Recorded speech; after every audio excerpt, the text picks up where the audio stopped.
Well, hello, ladies and gentlemen, and thank you so much for joining me today for the very first publication reading for my brand new book, The Low Country Shvitz. It is that way. Good. There it is, up in the corner. You can see it now. When I practiced, I was pointing this way a lot, and it didn't make a lot of sense. This is my 27th book and my newest book of travel poems that I wrote last summer when Addie and I had the chance to visit Savannah, Georgia, Charleston, South Carolina, and Asheville and Charlotte, North Carolina.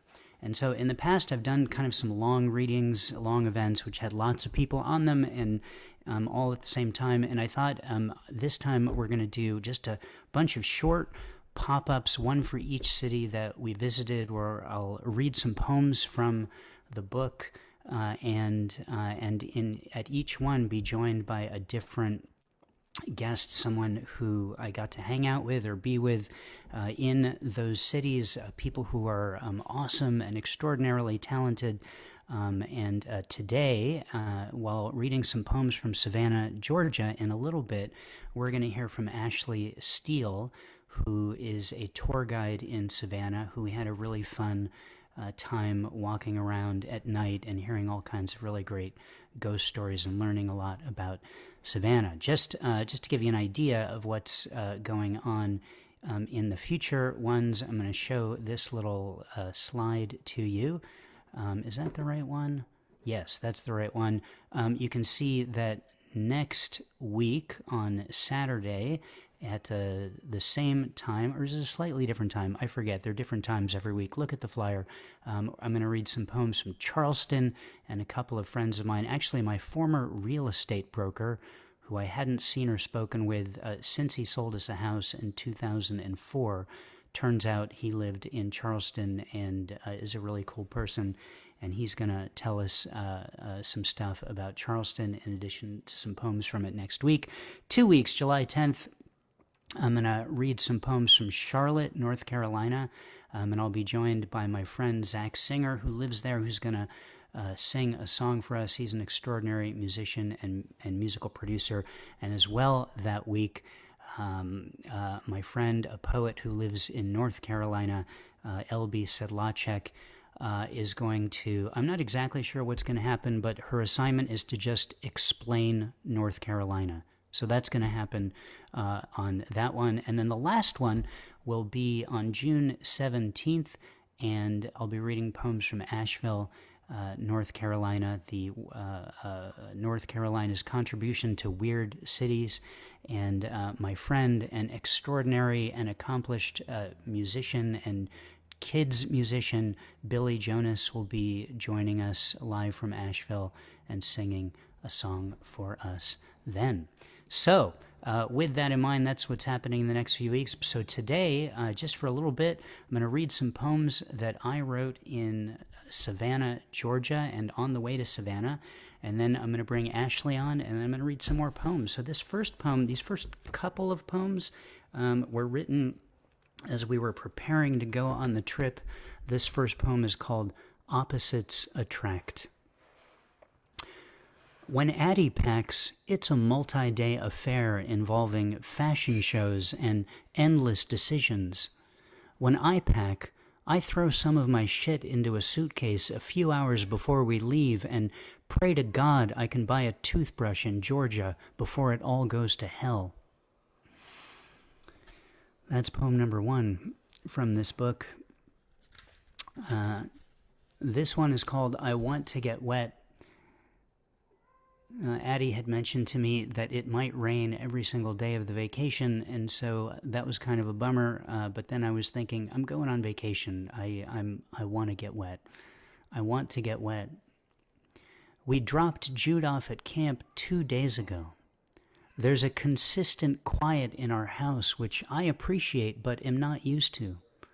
We saw a picture of him wearing white with his arms around similarly dressed teens. This is the time when their arms start to get busy with each other. We're hoping to fly away on Sunday. It is Saturday, in case you're making a timeline.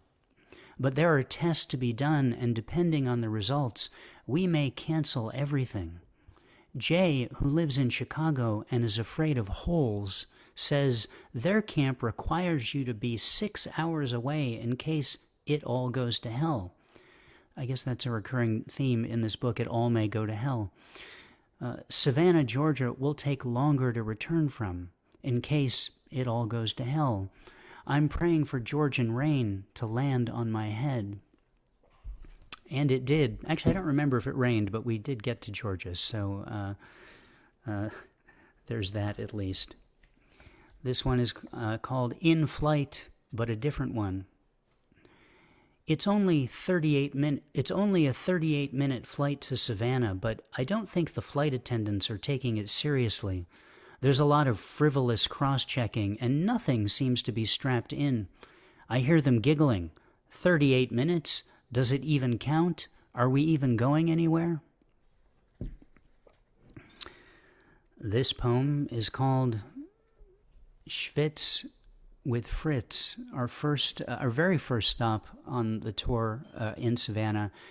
It was kind of a heavy thing to do for your very first time in a city, but we went on a walking tour with a guy named Fritz, which was all about the history of slavery in Savannah. So a lot of history there, but arguably a pretty heavy way to start a vacation. But and it was very humid. So here you go. This poem is called Shvitz with Fritz, and we might be joined by a special guest in the middle of it. I tell Addie we're going to meet Fritz tomorrow, our guide on the 40 acres and a mule tour. Keying in on the humidity, she asks, Are we going to Shvitz with Fritz? Oh, Addie, if you hadn't already solidified your place in my life and work, this would have sealed the deal. Addie, thank you so much for spending so much time with us today and bringing us that poem. What a delight to travel with you to all these places all over the world. My pleasure. Ladies and gentlemen, a round of applause for Addie Lupert, who joined us to read that poem, that line in the poem. Most of the book, honestly, is me just quoting Addie, so it was nice to have her here. I'm going to read one more poem before we bring Ashley on. This one is called Private Residence. We walk by a private residence sign. I want to knock on the door and ask if I can have a tour. If they say it's a private residence, I'll say, I know, but it doesn't say you don't give tours. Well, there you go. That's just a little taste of the very beginning of Savannah, Georgia. One of the most fun things that we got to do was go on a ghost tour. Now, a lot of cities have ghost tours, and whether or not you believe in ghosts, it's kind of just a fun thing to do, to explore a city from that perspective and hear about some of the things that happened. And our tour guide on that tour was Ashley Steele. I think we won the tour guide lottery when we got Ashley, because there was like 10,000 people in this square where we met, and we all had to divide up with different groups, and we got Ashley, and we quickly developed a rapport. She laughed at all of my jokes, which felt like, okay, well, this is the best person ever if she's going to do that. And she's with us today. Ashley, hello. Hello, hi. So you live in Savannah, right?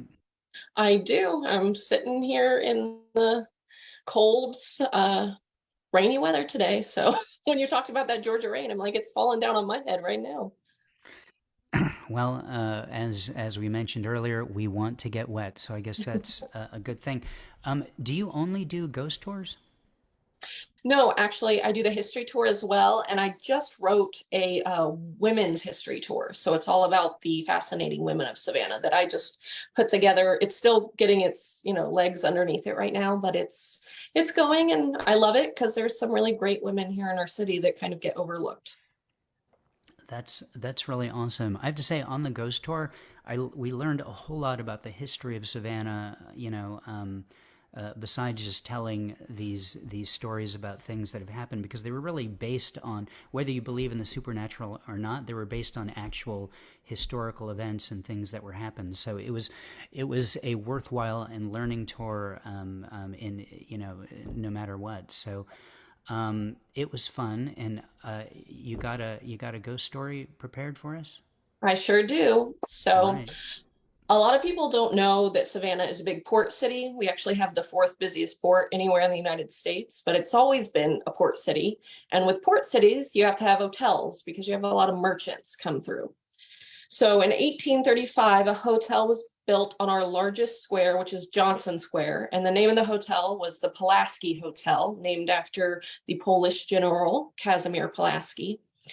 And in the 1880s, the mid 1880s, a family moved in to be the people to run the hotel. Now, their names were the Watsons. The gentleman that was the manager was Wales Watson, and his wife was Margaret Watson, and their young child was Gracie Watson. And Margaret really wanted to be part of the Savannah social scene. But being a hotel manager's wife, you don't really get there. So she decides she's going to start throwing parties at the hotel. And she throws these parties and she gives out free drinks and free food. And so then the higher ups in Savannah social scene, they start coming and they start making her part of their own. But the big hit at these parties was little Gracie. She loved to dance and sing for all these people that were at these parties. But as most young children do, she gets overstimulated. And about halfway through the party, she would leave and she would go hide behind these little stairs that were on the back of the hotel. So unfortunately, in 1889, little Gracie comes down with pneumonia. And she dies 2 days before Easter at the age of 6 years old. Now, her parents are now super distraught.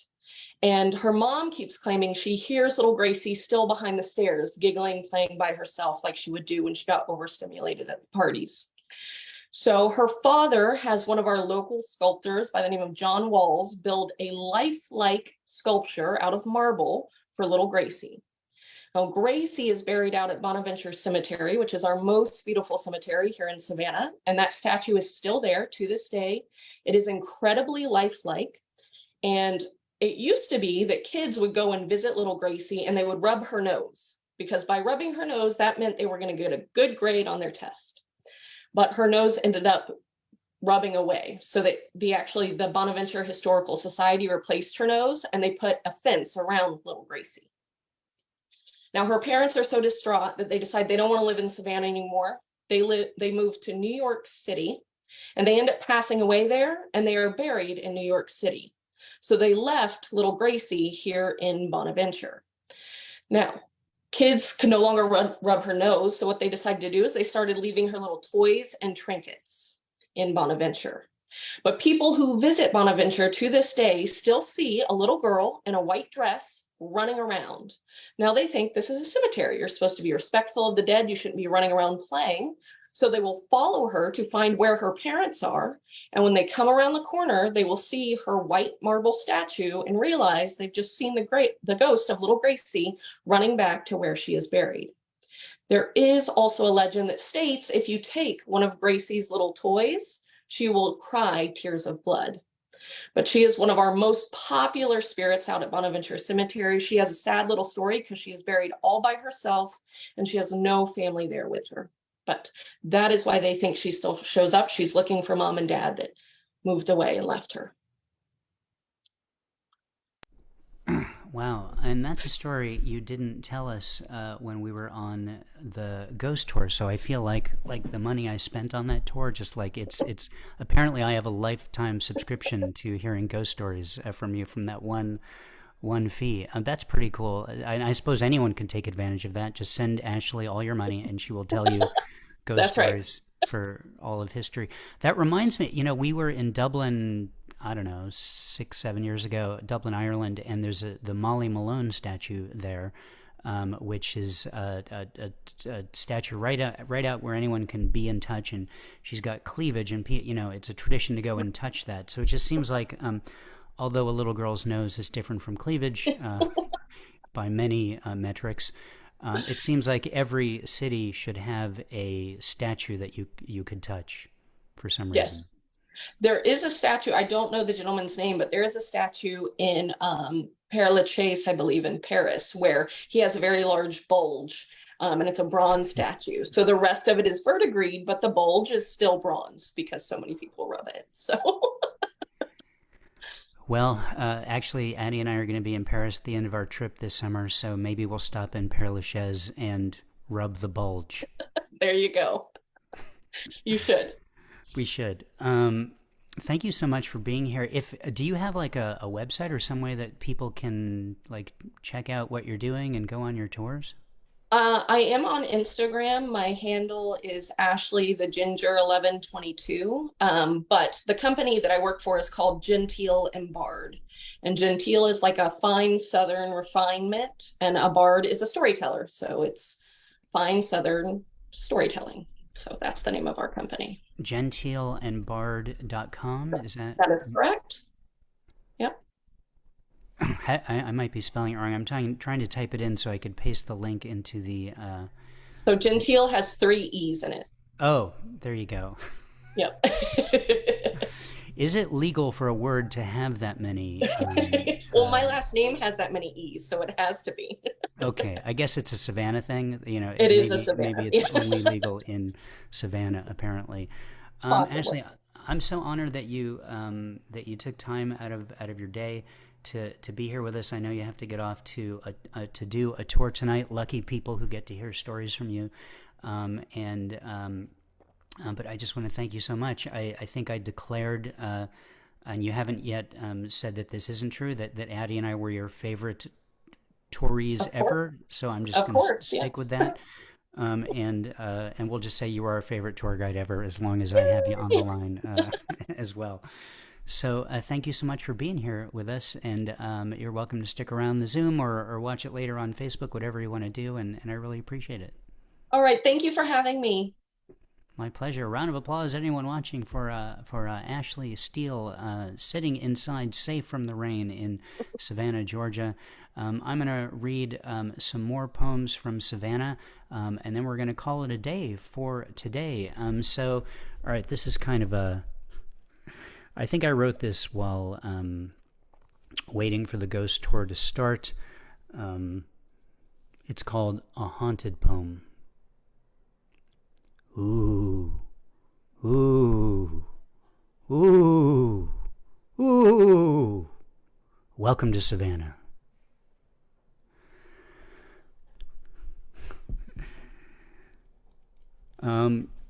Moving on. This one is called Ghost Tour. This is the one I always tell people when I'm on a tour, because I'm always on my phone writing things down and taking notes. I always make a point of telling our tour guides that I'm not being rude and like doing my taxes or something, that I'm actually deeply engaged in what they're doing. So Ashley, if I pissed you off while I was on my phone the whole time, this is what I was doing. This poem called Ghost Tour. The guide asks if we have bug spray. I assure her being eaten alive by bugs is part of the tour. The lights in Oglethorpe Square are not on despite Addie's best clapping. The locusts haunt us every few minutes in Oglethorpe Square. An empty ghosts and gravestones trolley rolls by. Or is it? Ashley instructs us not to get hit by a car, or else we're obligated to come back and haunt the tour, which Addie feels would be a win-win. Ashley got married in a cemetery, so that feels pretty legit. At night, Savannah is so quiet it sounds like screaming. Alice Riley, dressed in black, wanders around Oglethorpe Square asking, "Where is my baby? Where is my baby?" Spanish moss doesn't grow where innocent blood was shed. The old jail is now a CVS that closes at 10 p.m. when things start flying off the shelves. 700 spots tonight. We'll be walking on bodies. Don't ever die in Savannah. Little Sheftel died of acorn poisoning. Addie puts a rock on his marker, as is our way. If we're staying in a hotel in the historic district, then it's definitely haunted. One of the hotels, according to Ashley, is super haunted. In Foley House, Walter, or Wally, was stuck between the walls for years. People in Savannah don't take out walls as they don't want to find bodies. Marshall House Hotel was a Union hospital during the coldest winter. They couldn't bury amputated limbs in the ground and found them in 1999 during renovations when the floorboards were pulled up. Performing surgery, the drunk operated on the partygoers watching the performance. The more blood on the surgeon's apron, the more credential he had. Much of the ghost store and its stories take place on Bull Street. She tells us a common local paint color is called haint blue. I tell her, no, it hain't. Once you see your first ghost, the appropriate response from the locals is, welcome to Savannah. Dead ringer, saved by the bell, two phrases which came from yellow fever. People in comas, not dead but entombed, fingers tied to a string attached to a bell. If they got better from death, they'd ring the bell like a dead ringer, and if they were lucky, the night shift would save them by the bell. All right, this one, we were in Savannah on the 4th of July, and we got to see fireworks on the river, and as you may recall from last year, that was also a day in which there was a shooting in Chicago. It seems like a week doesn't go by that our mourning of one tragedy is interrupted by another tragedy happening. This poem is called July 4th, 2022. The American Gun Parade has come to Chicago. The American Gun Parade takes no day off. The American Gun Parade reminds us nowhere is safe. The American Gun Parade took 6 more today. The American Gun Parade left overturned lawn chairs in the street. The American Gun Parade is the jazz of terrorism, homegrown, truly ours. I have 2 more, and then we're going to call it a day for this short reading of poems from Savannah. This is called At Collins Quarter, which was the name of a restaurant where we had brunch one day. Actually, at Ashley's recommendation, she was recommending that we try lavender coffee, and we went to this place because they served lavender coffee. They bring us a lot of food, more than I'd usually eat. Large slices of banana Foster French toast, a side of bacon that magically turned into hash browns after I identified myself and my diet. I ask Addie if I should eat more in case we get shipwrecked today. She says if we get shipwrecked, I'm going to need to learn to eat crab. I say, you don't think it will be one of those islands with lots of tropical fruits? She says, we're not in the tropics. I say, you don't think it'll be one of those islands that the conquistadors brought over lots of fruit from the tropics? She pauses and then says, eat as much as you want. I should have had you come on and read that one, Addie. Do you want to come on and just say, eat as much as you want? Ladies and gentlemen, and now Addie will say, eat as much as you want. Sure. Eat as much as you want. Ladies and gentlemen, another surprise appearance by Addie Lupert. I have one more poem from this book.